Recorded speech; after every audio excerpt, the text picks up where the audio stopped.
Ladies and gentlemen, good evening to our first forum of Macau Ricci Institute in 2025. And with this wonderful presence and participation, it shows that it can be a good omen for the whole year. I am chairing today's forum. My name is Jarosław Duraj from Macau Ricci Institute and from the Faculty of Religious Studies and Philosophy of the University of St. Joseph, which is hosting us today. And not only today, it becomes a tradition. So we are very grateful for giving us space, as we are grateful to the university for, especially in recent years, for very fruitful collaboration. The topic of today's forum is a tribute to Paul Anthony Rule, who lived between 1934 and 2024, scholar on the Jesuit mission to China. We decided, as Macau Ricci Institute, to organize this forum as tribute to this exemplary and very important personality in Chinese studies, especially the studies on the history of Christianity in China, with particular focus on the missionaries to China. Because last year, when we were about to host the launching of the third volume of the Acta Pekinensia at the University of at our university, St. Joseph University, the information came to us from Boston, from the Ricci Institute at Boston, formerly Ricci Institute at San Francisco, now has moved to Boston, that the editor, Ricci Institute, that was in charge of publication of last two volumes. The first volume was edited by Paul Rule and Claudia von Collani, but Macau Ricci Institute was in charge of it. The second volume and the third volume, Ricci Institute at San Francisco and later at Boston was in charge of the publication. So we were informed about the passing away of our dear Paul Anthony Rule in Melbourne. And we decided anyway to carry on the launching of the book.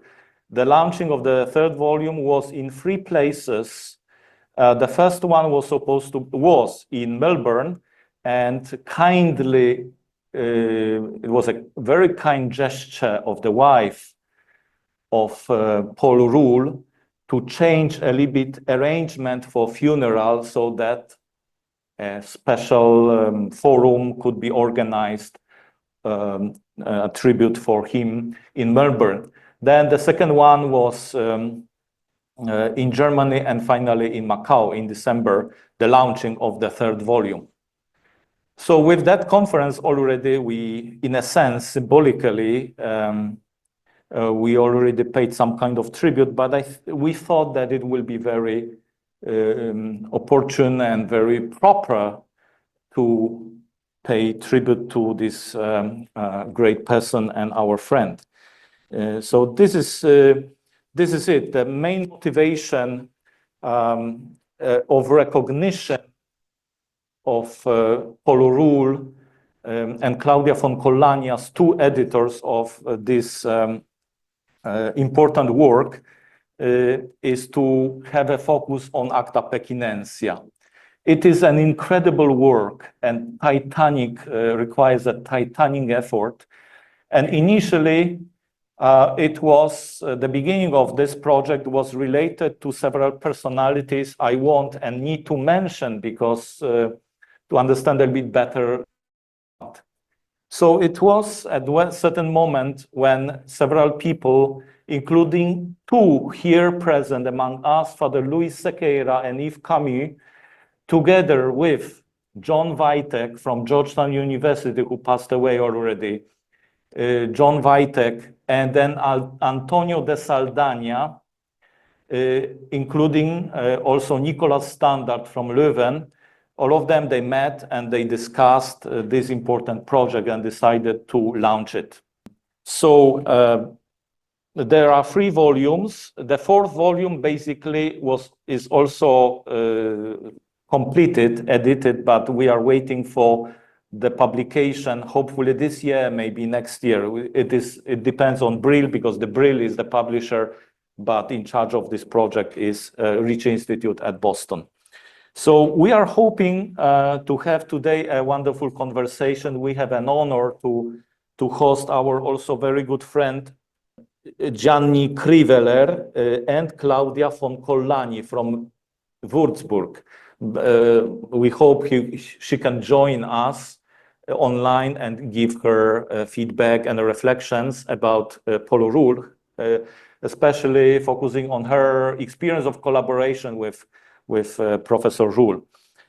So now we would like to hear basically reflections from Professor Gianni Kriveler, who is known to many people, but to those who would like to know a little bit more about him, I will briefly mention that he is a theologian and sinologist and the director of the PIME Center in Milan. For those who do not understand the acronyms, I will say that PIME is the abbreviation for Pontifical Institute for Foreign Missions.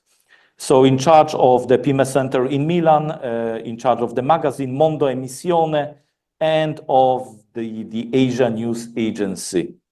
He is a professor of theology in Hong Kong and Milan, and published extensively in topics in the fields of China mission, particularly about Macau Ricci, Giulio Aleni, and on various aspects of Chinese Rites Controversy, which is exactly the topic of Acta Pekinensia, which were the records of Kilian Stumpf, of the German Jesuit, who lived at the time of the legation of Maillard de Tournon, around the time of Chinese Rites Controversy, which is one of the most debatable and the most fascinating, interesting topics of the history of Christianity in China. Professor Kriveler also comments on various contemporary issues on Greater China, where he served as PIME missionary from 1991 to 2017. So without further ado, I give floor to Professor Kriveler. Thank you very much. Good morning, good evening to everyone, to those who are following our forum from online, and those of you who are present here. Especially, I would like to greet and to thank my former students here in Macau. Also because when we are talking tonight, especially about the Chinese Rites Controversy, and then I teach a course, a seminar in this subject, the Chinese Rites Controversy, now in Hong Kong. But I started here in Macau when with Professor Sasso, then when he was in charge of this religious studies, he proposed me such a course on the rights controversy. And since then, I started to collect material and to deepen the knowledge of this important episode for the history of Catholicism in China. I already knew Paul Rule, but when he started working on this project on the rights controversy, and then more specifically in Acta Pekinensia, he also somehow asked me whether I could help and could join this project. And then he kept me updated, sending material, because he knew that I was working on that. So I'm very happy and moved somehow this evening to have the opportunity to pay homage to him. He died a short time after finishing the third volume of Acta Pekinense, as it was said, on the 20th of November of last year. He was married to Pauline and had 2 children. He was a valued member of the Catholic community at the La Trobe University. And after retirement, according to what his colleagues have said, he continued to be a member of the table La Trobe with, where he kept telling and sharing many interesting stories, and having great conversation. He also was an expert on wine, which I remember also because sometimes we have a dinner together, and he appreciated wine, as I do, in fact. He was born in 1937 in Melbourne, Australia, son of Carl and Kathleen Rule. He had 3 brothers and 1 sister. He was partly educated by the Columban fathers, and they attended St. Bernard College, St. Kevin College, and then at the University of Melbourne. From 1955 and 1964, Paul Rule was in the Society of Jesus, where he studied philosophy, human science, pedagogy, and taught Chinese history at the Jesuit College in Sydney. He himself, in an interview that you can see on YouTube, said that I was a member of the Society of Jesus.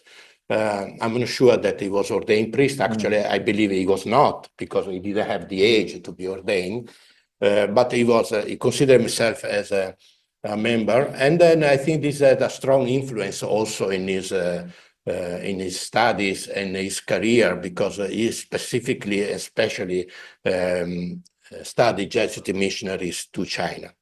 He mastered several languages, including Latin, Chinese, Portuguese, and Spanish, and taught religions at the La Trobe University in Melbourne until 2002. Inspired by Father Edward Malatesta, Jesuit, the co-founder of the Ricci Institute of San Francisco, he chose to spend his life studying China mission in early modern times, so 17th, 18th century, late Ming, early Qing, and especially the Jesuit mission and the interaction between the Ming and Qing courts with missionaries, and also, as we will see, with the Holy See. He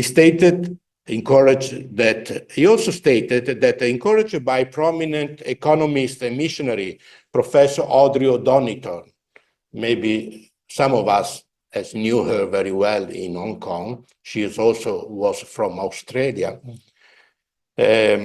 Rule paid attention to the Chinese contribution of the Chinese Christians to the mission. And this is a very important point.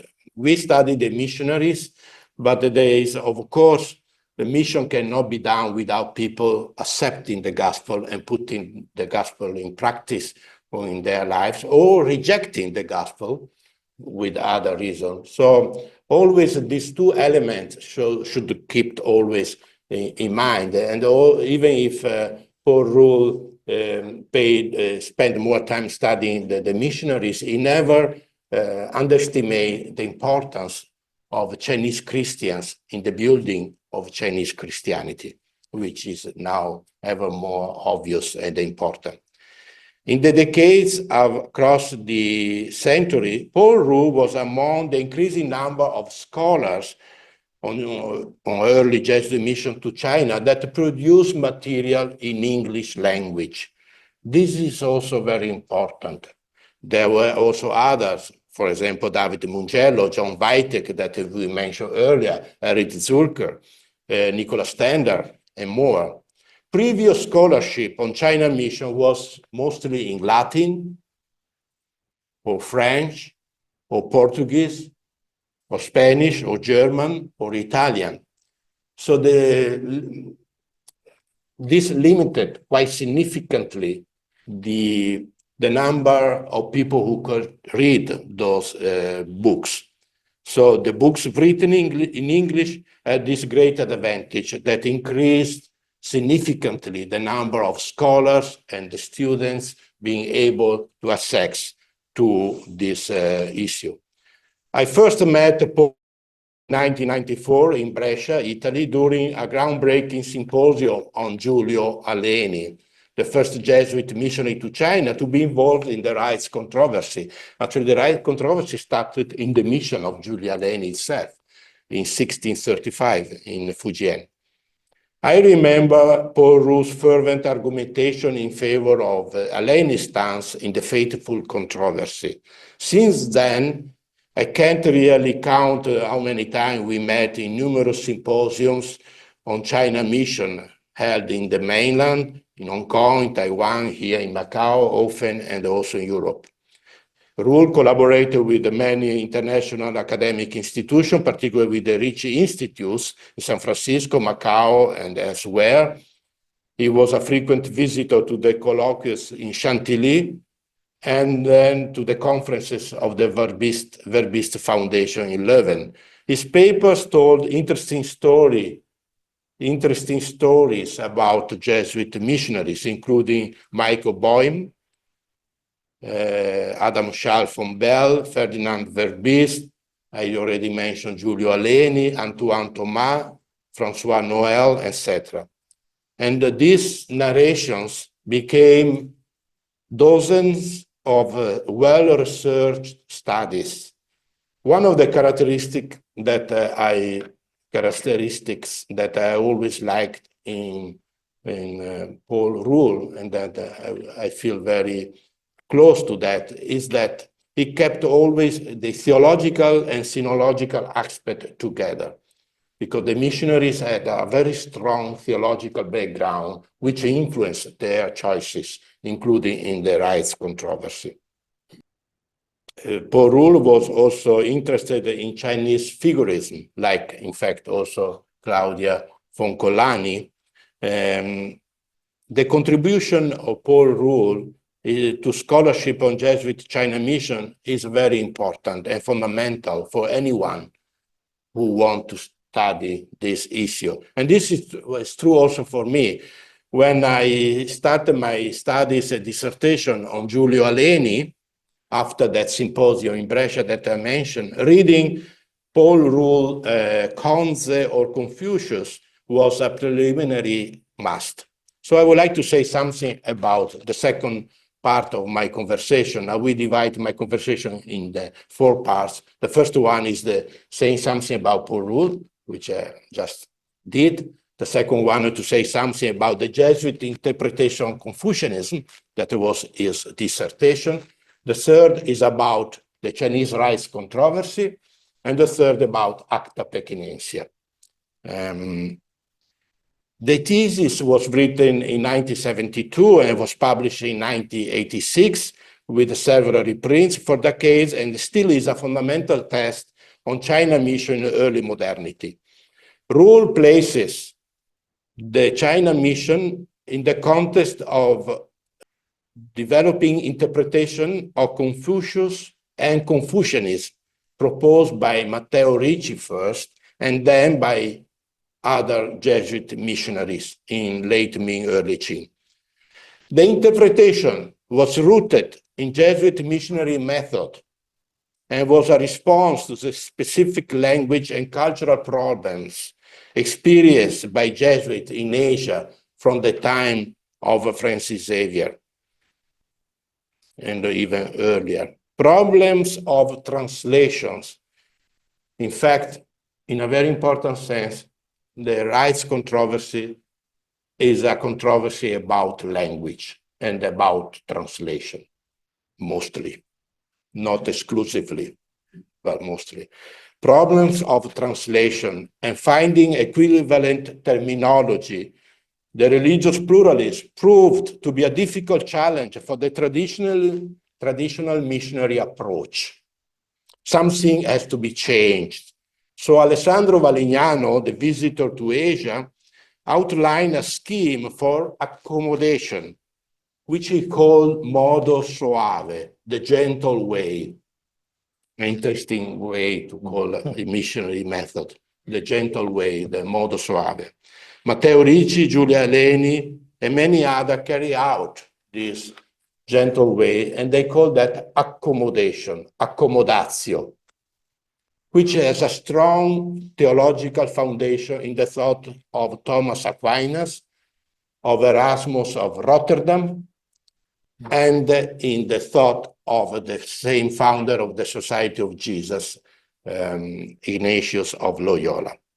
Ricci distinction between classical Confucian text and the later Neo-Confucian version is an important basis of the Jesuit interpretation of Confucianism. Ricci distinguished very clearly the two of them, putting them almost in opposition. Ricci approach toward the Chinese religions is best summarized, this is something that I would like to add, by the 4-character sentence that Shi Guangqi, one of the best, or maybe the best collaborator and most known collaborators of Matteo Ricci, included in 1612 preface of Ricci, The True Meaning of Lord of Heaven, Tieju Shui. So Shi Guangqi wrote the preface, the introduction to this book, which is the major book of Matteo Ricci in China, at least from a missionary point of view, the True Meaning of the Lord of Heaven. And Shi Guangqi put that sentence, Pu Ru Yi Fo, I hope my Mandarin or Putonghua translation me now, which means perfect Confucianism, complete Confucianism, and displays Buddhism. Maybe we don't like that now to speak like that, but actually this was in a summary, the Jesuit interpretation of Confucianism. Confucianism was considered as a philosophy compared to ancient Greek and Latin philosophy, or better, Greek philosophy and Latin ethics, that Christianity was a completion of Greek philosophy, worked on Greek philosophy to build a Christian or a Catholic theology. Matteo Ricci said, in China, we should do something like that. Confucianism, classic Confucianism, is a philosophy on which we can build over and complete with the Christian religious information. And Buddhism, even if he entered China dressed as a Buddhist monk, for Matteo Ricci and his companion, was rather an opponent to Christian preaching. Therefore, even if occasionally we present Matteo Ricci as a man of dialogue with Chinese religion, we should keep in mind that, in fact, he dialogue even with Buddhism, but as a antagonist, not really as a friend. Of course, it is not what we think now about all this Chinese religion, but this is what Matteo Ricci. So in the book of Paul Rule, this becomes clearly. About the rites controversy now. Since 1635, the Chinese rites controversy afflicted the China mission. The rites were family practices of veneration of ancestors. Scholars had to perform rituals before ancestral tablets and before representations of the emperor. Were these rites an act of idolatry and therefore to be forbidden to Chinese scholars? I mean, Chinese scholars who become Christians, of course, not the others. The others who do what they want. The Jesuits maintained that these acts were civil rather than religious, and that a scholar could perform them and still remain a Christian. Matteo Ricci was never involved in the rites controversy directly, but in his papers, he said that these ancestral rites were not an act of idolatry. He said that clearly. And he said, it may be not even an act of superstition. Now, we don't go into the distinction between idolatry and superstition. So Matteo Ricci was very open to that. And there is a theological reason for that interpretation. The Chinese controversy had a devastating impact on China missionary endeavor and consequences that can be measured even today. As we know, the controversy started in Fujian in mid-1635, when newly arrived Dominican and Franciscan missionaries objected to the evangelization method of the Jesuit, introduced in China by Ricci and in Fujian by Giulio Aleni.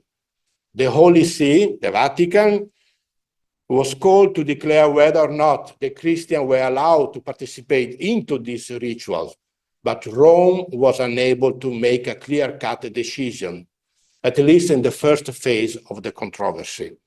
But in the second phase of the controversy, which started in my interpretation of the controversy itself in 1693,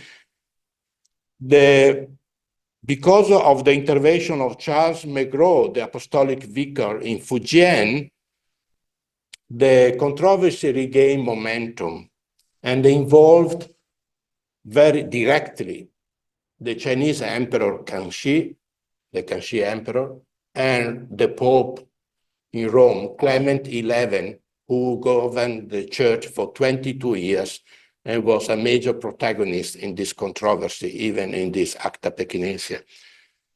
The controversy reached an incredible level of complication and animosity.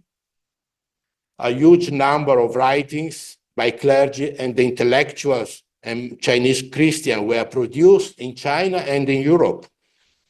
Many universities in Europe were involved, including the Sorbonne University in Paris. 2 papal legations were sent to China in 18th century. The first headed by Charles Maillard de Tournon. We will return on him.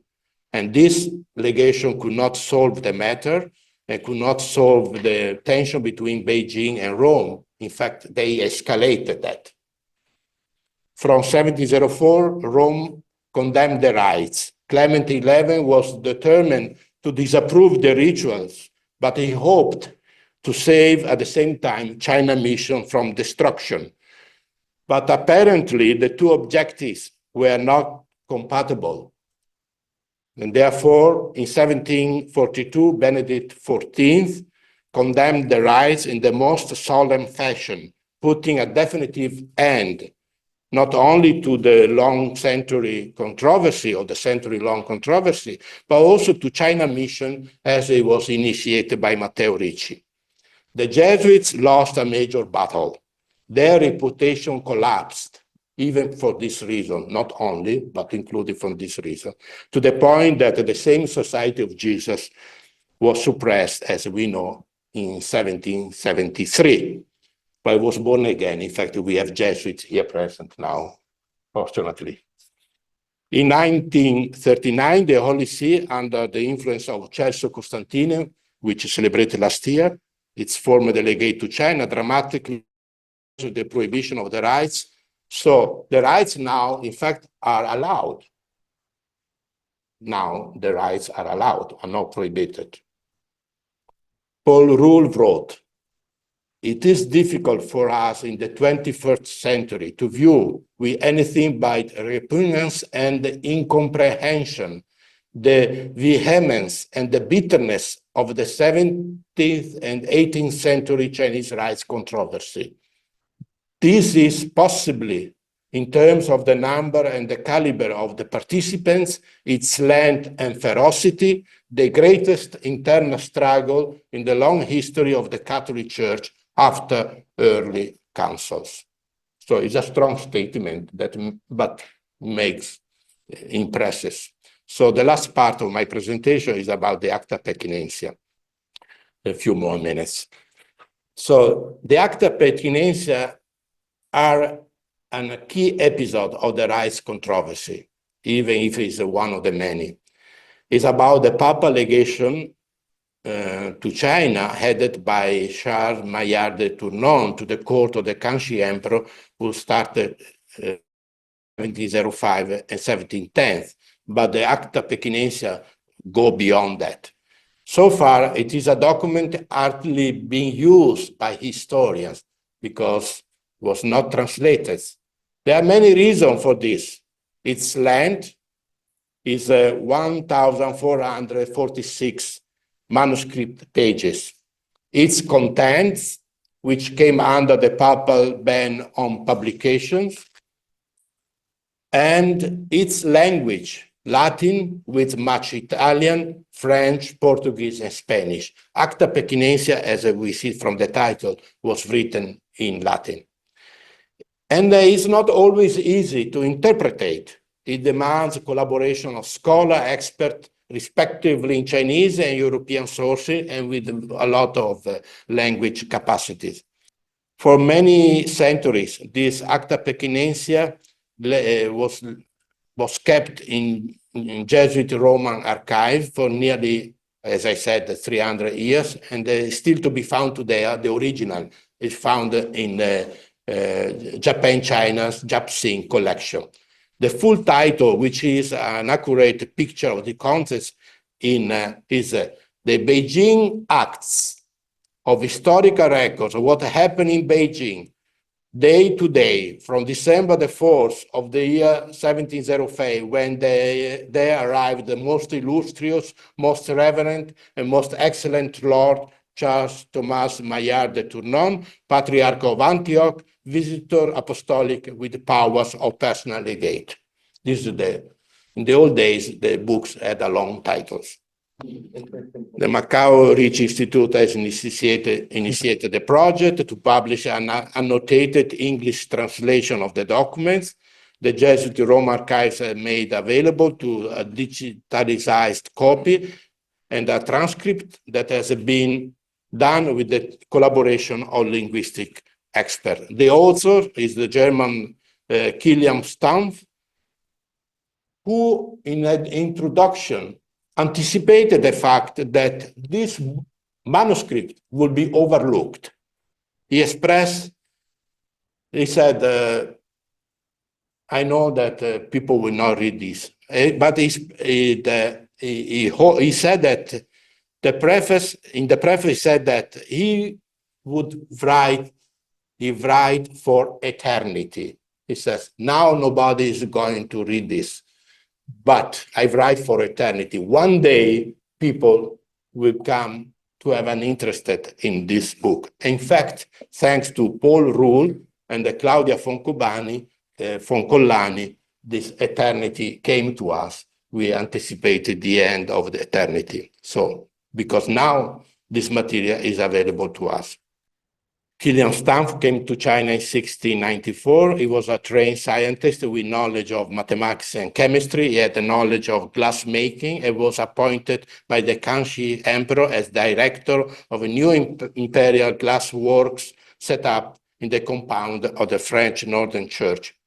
In 1711, he became director of the Astronomical Bureau, and from 1714 to 1718, he was a Jesuit visitor.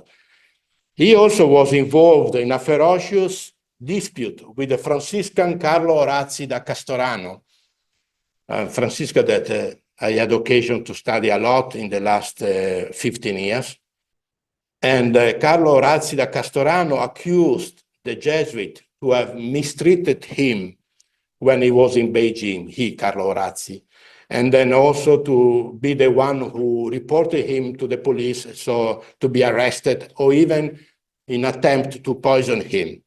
So these accusations that were quite strong, quite severe, therefore Stampf wrote an apology of the Jesuit, Informatio Pro Veritate.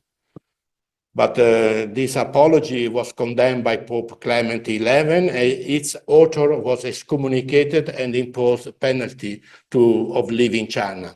However, he died in Beijing in 1720 before leaving China. The Acta Pekinensia is the last and the most impressive legacy of Paul Rule. He, together with Claudia Foncolani, produced the English translation, commentary, and the annotation. This remarkable work, with its huge amount of previously unedited information, counts so far 3 volumes, published respectively in 2015, 2019, and 2024, for a total of about 2,500 pages. Indeed, we can say that Paul Rule worked until his last day of his life. Thank you very much. Thank you very much, Professor Kriveler, for this wonderful tribute, including also the background, historical background of this fascinating topic of Chinese Rites Controversy, which is the central content dispute as described in Acta Pekinensia. So now we would like to see whether Claudia von Collani can join us. Can you hear me? Yes, please. Yeah. Claudia, hello. Best greetings from Macau. Thank you for joining our forum today. And great to have you today with us. As we just heard, Professor Kriveler sharing his thoughts, observations, and making his personal tribute to Paul Rule. Now we would like to ask you to make either the comment on his presentation. I think you are familiar with the text because he sent you before. And the second thing we would like to ask you, that you share with us your experiences of collaboration with Paul Rule as one of the editors of this Acta Pekinensia, which must be a very interesting experience as you have been working on that for so many years. So Claudia, if it is okay with you, please, can you share with us your thoughts, please? Hello, everybody. Yes. With regards from Würzburg, the native town of Kilian Stumpf. And so I'm in a happy condition to have worked with Paul Rule on the Acta Pekinensia. And I can now answer to Gianni Kriveler. It was a very nice speech.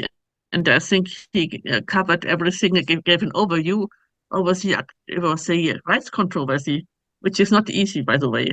There were so many orders involved, and you cannot say the Jesuits are the good ones and the Franciscans and the Mendicant orders are the bad ones. It's not as easy as it seems.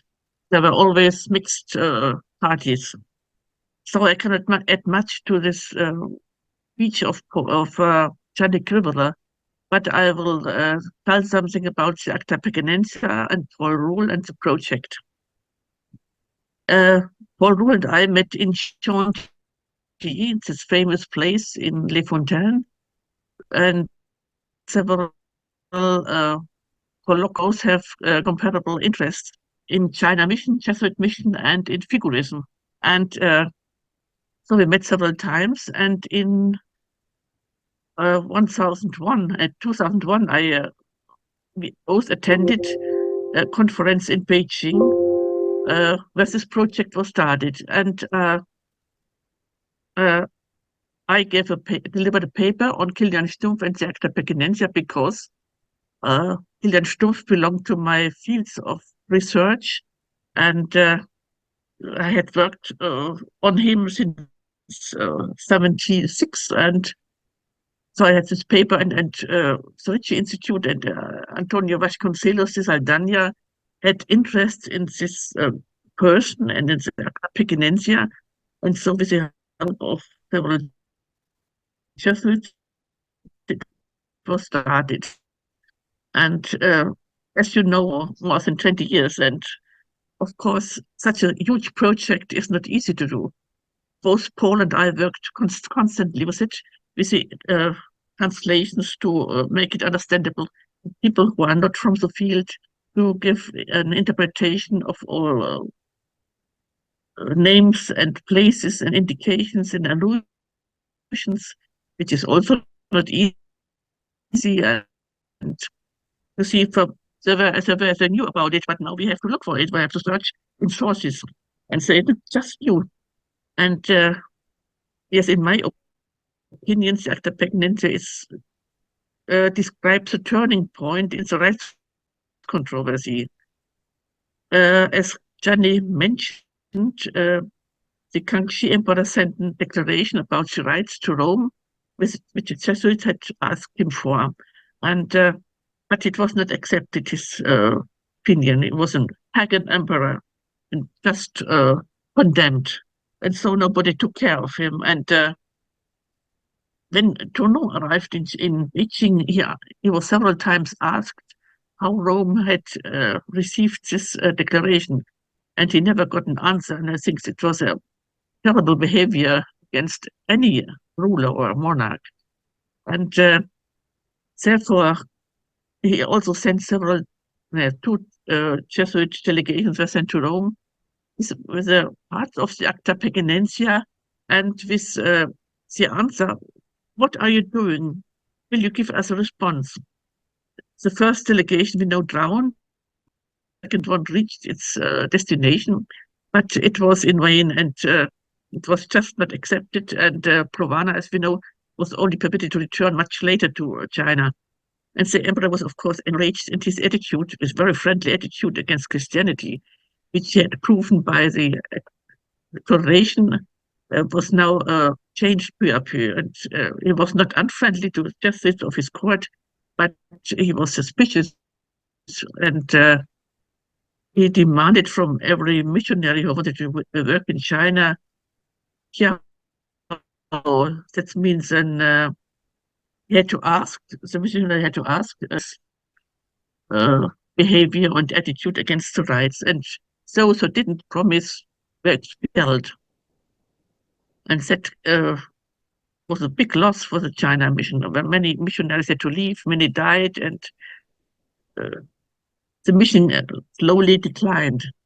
And it survived, as we know, in the underground, and the Christians in the countryside could survive, and also those in Beijing, which were under the supervision of the emperor. But the fame of Christianity became worse and worse, and we have to suffer now by his image, from his image. It changed then.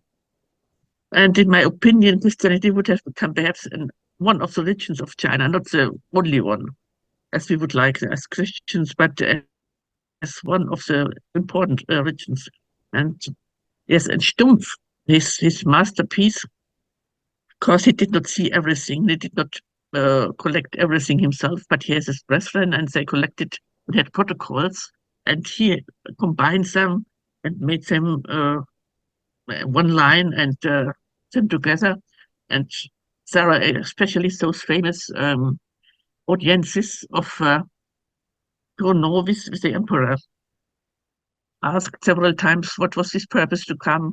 Why did you come? What do you want? And Tourneau wanted to have, of course, a kind of diplomatic exchange with China, but he didn't want to have to mention the rights, and so he tried to escape his questions. And finally, he was dismissed from Beijing, and Kangxi demanded the Piao, and when Tourneau got to know about it, he issued his Edict of Nanjing and demanded from every missionary to follow his interpretation, and so it became a huge conflict. And the poor missionaries didn't know how to behave between Sacrum et Saxum, between the holy ones, the Pope and Tourneau, and the emperor, who was their master, and a terrible situation. How Paul and I worked together. Paul collected the translations, English translations, and made them understandable for people to read them. And then it started with annotations, and I continued with annotations. I'm not a native speaker, so I had to rely on Paul's interpretation and so on, but I could contribute to the names and places and introduction and so on. And Paul always sent the pieces to me, and then I looked, and then we made the corrections together and discussed the way how it was to interpret and so on. And it's a pity that we couldn't really finish the fourth volume. It is nearly, we have to work with the last questions and then give it to Brill.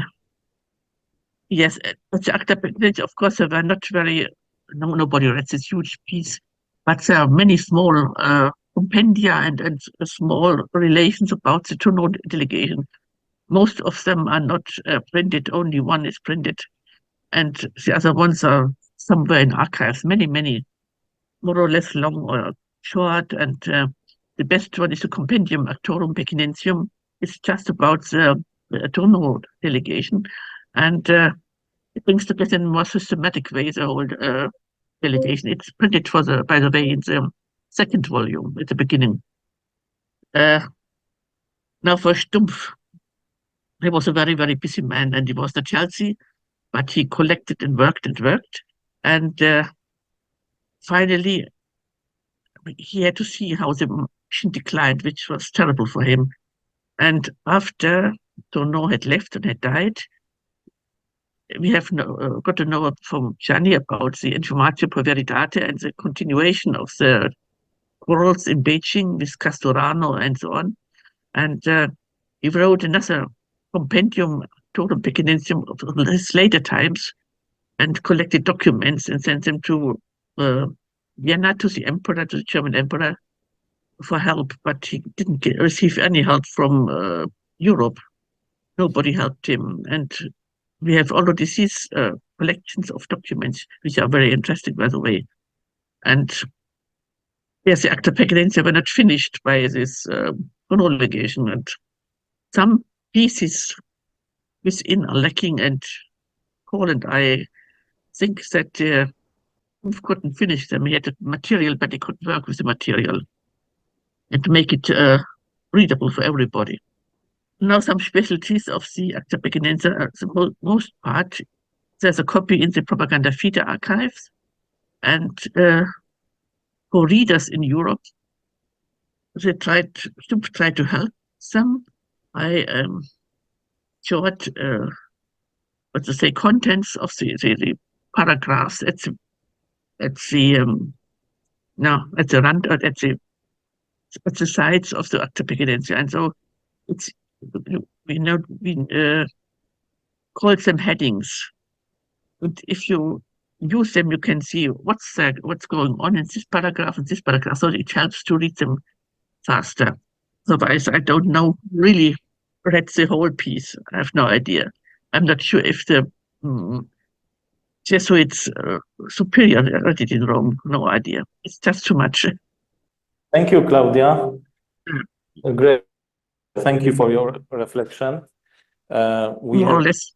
Yeah, we would like to express particularly your gratitude for your collaboration and contribution to this immense project, and your through all these years working hardly on together with Professor Rule. So our profound gratitude to Professor Rule and you as well.